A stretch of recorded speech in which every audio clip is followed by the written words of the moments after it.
गेल्या 6 महिन्यापूर्वी पूजा खेडकर प्रकरण हे संपूर्ण देशात चर्चेला आलं होतं. माध्यमांनी पूजा खेडकर प्रकरणामध्ये अनेक तथ्य समोर आणली आणि उच्च न्यायालयाने पूजा खेडकर यांचा जामिनाचा अर्ज फेटाळला होता. पूजा खेडकरने नंतर मग सर्वोच्च न्यायालयामध्ये धाव घेतली होती आणि आता सर्वोच्च न्यायालयाने आता आदेश दिलेला आहे, की त्यांना या अटकेपासून दिलासा दिलेला आहे.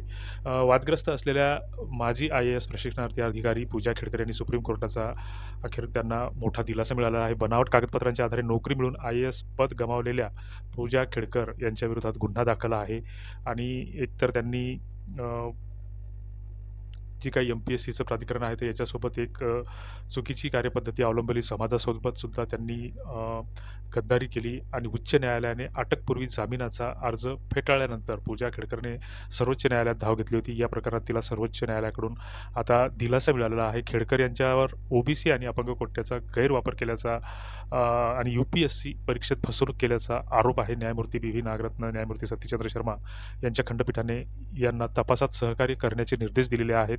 मात्र उच्च न्यायालयामध्ये या घटनेमध्ये किंवा या परिक्रमेमध्ये आणखीन काही व्यक्ती सहभागी आहेत असा संशय असल्याने किंवा सहभागी व्यक्तीशिवाय हे प्रकरण पुढे जातच नाही. त्यामुळे त्यांची कोठडी मिळणं आवश्यक आहे, असं उच्च न्यायालयाने म्हटलं होतं. मात्र आता सुप्रीम कोर्टाने त्यांना या अटकेपासून तात्पुरता दिलासा दिलेला आहे.